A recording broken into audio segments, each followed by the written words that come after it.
नमस्कार दोस्तों, active Ravi YouTube channel में आपको दिल से स्वागत है। दोस्तों, हम लोग भगवान से हमेशा कुछ ना कुछ मांगते रहते हैं। क्या हमारी मांगे पूरी होती है? तो चलो जानते हैं। बिना स्कीप किए अंत तक देखिए। हम लोग भगवान से हमेशा कुछ ना कुछ मांगते रहते हैं। हमारे मांगने का कभी अंत नहीं होता। कई बार हमारी मांगी मुराद पूरी होती है तो कई बार ऐसा लगने लगता है कि प्रार्थना बेकार जा रही है, भगवान हमारी सुन ही नहीं रहा है। जबकि सच ये है कि भगवान हर किसी की सुनते हैं और सभी की झोली भरने की कोशिश करते हैं। लेकिन जब झोली भरी हो या आपको भरी झोली को खाली करने का तरीका नहीं मालूम हो तो भगवान यही सोचता है कि इसे देने का भी क्या फायदा। अगर आप वस्तुओं का उपयोग समुचित प्रकार से करेंगे तो निश्चित ही आपको आपकी मांगी गई चीज मिल जाएगी। लेकिन अगर आप उपयोग करना ही नहीं जानेंगे तो वस्तु लेकर करेंगे क्या?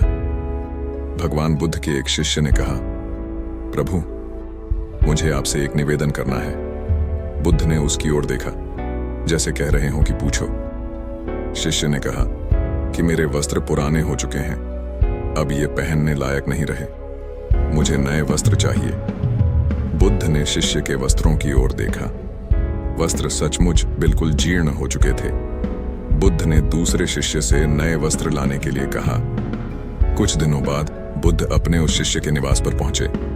कुशलक्षेम के बाद उन्होंने पूछा, तुम्हें और कुछ तो नहीं चाहिए?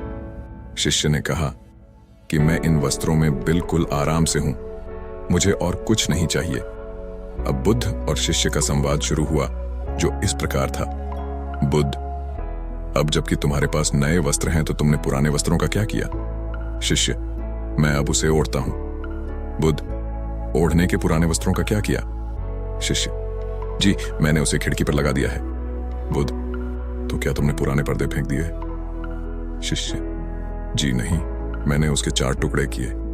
रसोई में उनका इस्तेमाल चूल्हे पर से गर्म पतीलों को उतारने के लिए करता हूं। बुद्ध, तो फिर रसोई के पुराने कपड़ों का क्या किया? शिष्य, अब मैं उन्हें रसोई साफ करने के लिए प्रयोग करूंगा।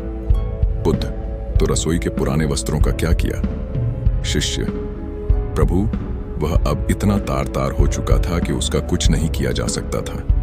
मैंने उसका एक एक धागा अलग करके बातियां तैयार कर लीं। उन्हीं में एक से कल रात आपके कक्ष को प्रकाशित था।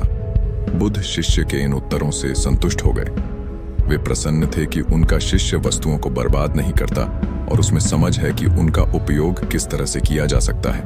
कथा सुनाकर संत ने कहा, इन दिनों जब प्राकृतिक संसाधन दिन प्रतिदिन कम होते जा रहे हैं तो हमें कोशिश करनी चाहिए कि चीजों को बर्बाद ना करें और अपने छोटे छोटे प्रयत्नों से इस धरती को सुरक्षित बनाकर रखें।